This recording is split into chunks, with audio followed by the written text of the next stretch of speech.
নমস্কার বন্ধুরা, রমার রান্নাঘরে সকলকে স্বাগত।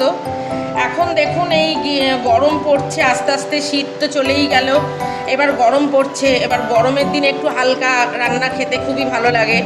তা আমি দেখুন এই ঝিঙে আলু পোস্ত আজকে আমি রেসিপিটা দেখাচ্ছি, আমি কিভাবে রান্না করি সেইটা দেখাচ্ছি।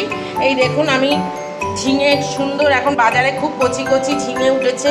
এই দেখুন আমি এই যে ঝিঙে এইভাবে কেটে নিয়েছি। আর এই আলুগুলো দেখুন, আমি আলুগুলো ছোটো ছোটো এরকম কুচো কুচো করে আলুগুলোকেও কেটে নিয়েছি। আর পোস্তটা বেটে রেখেছি। দেখুন আমি 5 চামচ মতন পোস্ত, এটা আমি ওই 5-6টা কাঁচা লঙ্কা, 5-6টা মতন কাঁচা লঙ্কা দিয়ে এটা আমি পেস্ট করে রেখেছি। আপনারা ঝালটা যে যেরকম খান সেই মতন আপনারা বাটবেন। তা এবার আমি পোস্তটা কিভাবে রান্না করি আমি সেইটা দেখাচ্ছি। দেখুন খেতে অসম্ভব সুন্দর লাগে। আর গরম পড়ছে যেহেতু এখন একটু হালকা রান্নাটাই ভালো লাগবে।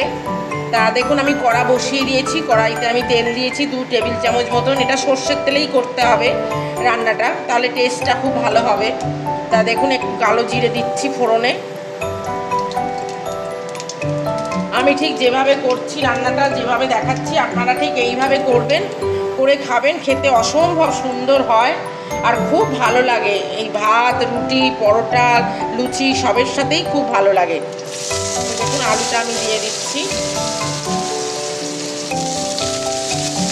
পরিষ্কার করে আলুটা আমি ধুয়ে জল ঝরিয়ে রেখেছি। এত সুন্দর খেতে লাগে ঝিঙে আলু পোস্তটা, একদম মানে বেশি মশলারও কোনো ব্যাপার না, একদম হালকা রান্না, অথচ দুর্দান্ত খেতে হয়।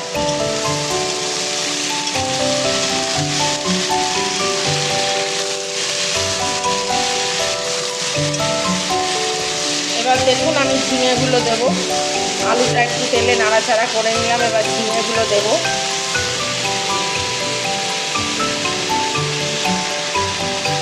এরপরে ঝিঙেগুলো কীরকম পেকে যায়, একটু শক্ত শক্ত বীজ বীজ টাইপের হয়ে যায়, কিন্তু এই সময় একদম কচি ঝিঙে, খেতে অসম্ভব সুন্দর হয়।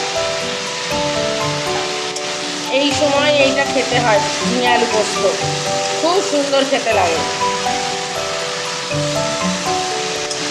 আমি ঠিক যেভাবে দেখাচ্ছি, যেভাবে করছি আপনারা ঠিক এইভাবে করুন, করে খান। কেমন লাগে আমাকে কমেন্ট করে জানাবেন। আমার চ্যানেলটাকে লাইক করবেন, শেয়ার করবেন, সাবস্ক্রাইব করবেন, আর পাশে বেল আইকনটা ক্লিক করে দেবেন, যাতে আমি যে কোনো রান্না ছাড়লেই আপনারা সহজেই পেয়ে যান। আর অবশ্যই শেয়ার করবেন সবার সাথে রান্নাটা। যারা নতুন রান্না শিখছে বা নতুন মানে রাঁধুনি আর কি, তাদের জন্য এইরকম একটা রান্না খুবই সুন্দর। এবার দেখুন আমি নুনটা দিয়ে দিচ্ছি, নুনটাও আপনারা বুঝে দেবেন, অল্প করে একটু হলুদ দেব।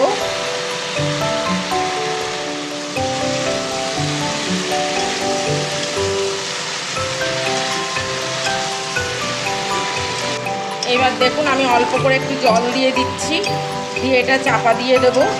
আলুটা সেদ্ধ হওয়া অবধি অপেক্ষা করতে হবে, কিন্তু জলটা খুব কম করে দিতে হবে, বেশি দেওয়া যাবে না, কেন ঝিঙে একদম কচি যেহেতু, আর ঝিঙে দিয়ে এমনি জল বের হয়, এমনি জল বেরোয়, অতএব ওই জন্য আমি একদম সামান্য অল্প একটু জল দিয়েছি। এইবার আমি চাপাটা দিয়ে দিচ্ছি, আলুটা সেদ্ধ হওয়া অবধি 5 মিনিট অপেক্ষা করতে হবে। এই যে দেখুন বন্ধুরা, এবারে আমি ঢাকনাটা খুলছি, 5 মিনিট হয়ে গেছে।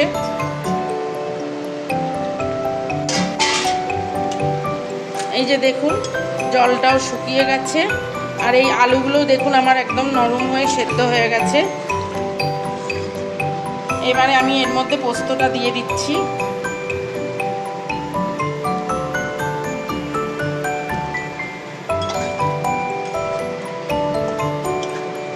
পোস্তটা দিয়ে আমি এর সাথে ভালো করে মিশিয়ে দেবো। এই পোস্তর বাটিটা চেঁচে দেখুন আমি ওই পোস্ত এটা জলটা দিয়ে দিচ্ছি।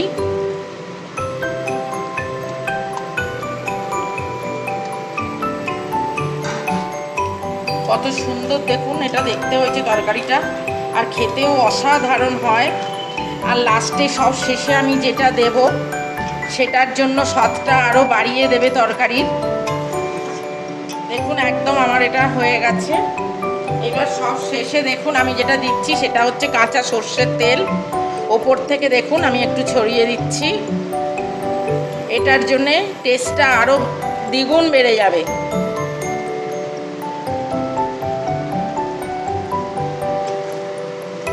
এই যে দেখুন বন্ধুরা, এই দেখুন তরকারিটা আমার একদম হয়ে গেছে। আমি তাহলে যেরকম দেখালাম ঠিক সেই রকম অনুযায়ী করুন, করে কেমন খেতে লাগে আমায় জানাবেন। আমার চ্যানেলটাকে লাইক করবেন, শেয়ার করবেন।